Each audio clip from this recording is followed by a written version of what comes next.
ये नेता एकजुट होकर अकेले ही अपनी पार्टी की पूर्ण बहुमत की सरकार बनानी होगी। ये बात पर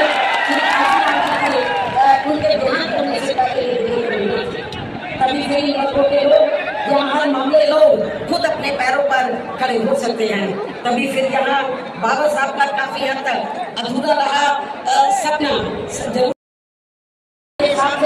देश के सबसे बड़े प्रदेश उत्तर प्रदेश में, जहां दलितों एवं अन्य उपेक्षित वर्गों के लोगों की कुल मिलाकर आबादी काफी ज्यादा है, तो इनमें हर स्तर पर पूरे स्वाभिमान के साथ अपनी जिंदगी व्यतीत कर सकते हैं, जिनसे प्रेरित होकर फिर अन्य राज्यों में।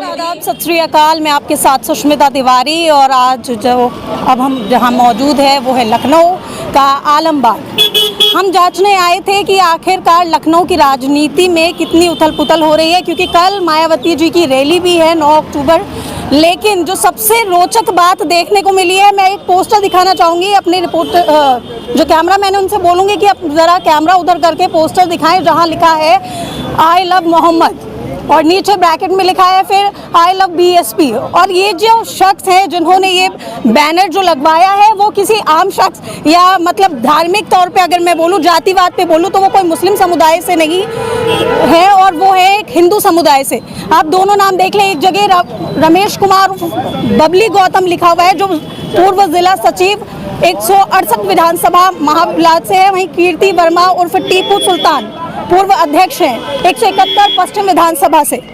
इसी को लेकर हमारे साथ सैयद कासिम साहब भी हैं जो अपने हर मुद्दे को बेहद सटीक तरीके से रखते हैं जनता के सामने। उनसे मैं सवाल पूछना चाहूँगी, एकदम से जहां इतनी ज़्यादा कंट्रोवर्सी फैली हुई है आई लव मोहम्मद को लेकर के, चाहे वो राजनीतिक गलियारों में हो या आम जनता के लोगों में भी बहुत कंट्रोवर्शियल चल रहा है, एकदम से एकता की मिसाल देखने को मिली है, वो भी एक हिंदू समुदाय के 2 युवकों द्वारा।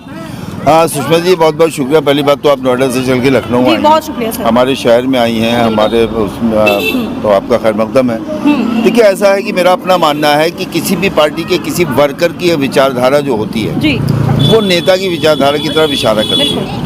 अगर किसी कार्यकर्ता ने आई लव मोहम्मद का ये बैनर लगाया है तो इसका मतलब वो मानता है कि हमारी पार्टी सभी धर्मों को बराबर लेके चलने वाली पार्टी है। हमारी पार्टी जो है उसके लिए किसी धर्म के प्रति द्वेष नहीं है। ये एक संदेश है, क्योंकि मेरा अपना मानना है कि वर्कर जो होता है लीडर का थर्मामीटर होता है। अगर ये बीएसपी के कार्यकर्ता ने ये लगाया है तो उसको ये माना जाए कि बहुजन समाज पार्टी इसी विचार की, इसी विचारधारा की पार्टी है। ये है सर, तो आप ये बताएं मुझे कि जनता को इससे सबक लेना चाहिए या और जो पार्टीज हैं उन्हें भी एकता का संदेश देना चाहिए, ये काम केवल बीएसपी नहीं सुष्मिता जी, मेरा अपना तजुर्बा है कि बहुजन समाज पार्टी के अलावा मुस्लिम शब्द का इस्तेमाल खुल के धार्मिक, और उसके अलावा बहुजन समाज पार्टी के अलावा कोई मोहम्मद साहब का आई लव मोहम्मद उत्तर प्रदेश में जो सबसे बड़ी विपक्षी पार्टी है जिसके 36-37 सांसद हैं, उसके अंदर भी इतनी हिम्मत और इतना करेज, इतना कलेजा नहीं है कि उसका कोई कार्यकर्ता आई लव मोहम्मद का बैनर लगा दे। ये करेज इसलिए नहीं है कि उनकी लीडरशिप जो है उसको मालूम है कि हमारी लीडरशिप जो है मंच पे इस वक्त टोपी नहीं रखती, दाढ़ी नहीं रखती। आजम खां की रिहाई के 15 दिन बाद मिलने जाती है, मिलने भी जाती है तो किस तरह से मिल के आती है। तो ये करेज जो है ना कांग्रेस में है ना समाजवादी पार्टी में, बड़ी सफाई से कहूँगा ये करेज बहुजन समाज पार्टी में इसलिए है कि बहुजन समाज पार्टी का कार्यकर्ता जानता है कि हमारी पार्टी संविधान पर चलने वाली पार्टी है और हमारी नेता संविधान उनके लिए सब कुछ है, उस संविधान सबको बराबर का दर्जा देता है। मायावती जी को कई बार धूमिल किया जाता है, उनकी जो वैल्यू है उनको मतलब ये दर्शाया जाता है कि मायावती जी सिर्फ दलितों के लिए काम करती हैं, तो ये एक पोस्टर ने ये भी साफ तौर पर क्लियर कर दिया है कि वो एक विशेष जाति पे सपोर्ट नहीं करती, वो हर जो भी शेड्यूल्स में आते हैं उन सबको बराबर रखती है। कल जिसका परिनिर्वाण दिवस है, काशीराम में जब बहुजन समाज पार्टी से पहले DS4 बनाया था, उसके बाद DS4 के बाद BSP बनाई। बहुजन समाज पार्टी के कुछ नारे मैं आपको सुना देता हूँ जो उस जमाने में दीवारों पे लिखे जाते थे। दलित मुसलमान करो विचार, कब तक सहोगे अत्याचार, ये BSP का नारा है। दलित मुसलमान जागा है, चोर उचक्का भागा है, ये BSP का है। जिसकी जितनी संख्या भारी उसकी उतनी हिस्सेदारी, ये BSP का नारा है। और जब सरकार बनी है तो अल्पसंख्यक कल्याण जो वो है छात्रवृत्ति वो देने का, अल्पसंख्यक का मदरसा बोर्ड वो बनाने का, अल्पसंख्यक के लिए एकमात्र यूनिवर्सिटी अगर कोई है तो उत्तर प्रदेश में है, और वो काशीराम के नाम से मायावती ने बनाई थी, अरबी फारसी जो यूनिवर्सिटी है। तो मायावती या बहुजन समाज पार्टी संविधान के हिसाब से चलती है। कॉन्स्टिट्यूशन में जिसके जो राइट्स हैं वो उस तक उसके घर पे पहुंच जाए, ये उनका एक मोटिव रहता है। तो मैं मानता हूं, मेरा अपना तजुर्बा है कि बहुजन समाज पार्टी ने कभी वोट नहीं समझा है मुसलमान को, और आज भी इतना सब कुछ होने के बाद बहुजन समाज पार्टी मुसलमानों को वोट नहीं मानती है, संविधान का एक हिस्सा मानती है, और संविधान के उस हिस्से को उनका जो अधिकार है टिकट से लेके सरकार में भागीदारी तक देती है, और यही बीएसपी की पहचान है। हाँ सर, मेरा एक सवाल ये भी है, शायद आपको याद होगा जब बीएसपी की हार हुई थी तो मायावती जी ने एक नारा और दिया था कि मेरी हार का जिम्मेदार मुसलमान है। ऐसा नहीं कहा, और फिर ऐसा नहीं कहा, तो ये शब्द नहीं दिखा सकते। नहीं, ये शब्द नहीं है, लेकिन उन्होंने कम्युनिटी को टारगेट किया था। टारगेट भी नहीं किया था। अच्छा, नहीं, ये सारी उस पे मतलब मेन स्ट्रीम मीडिया पे तो ये मेन स्ट्रीम मीडिया पे आप ऐसे कहिए कि मेन स्ट्रीम मीडिया में ये चल रहा था।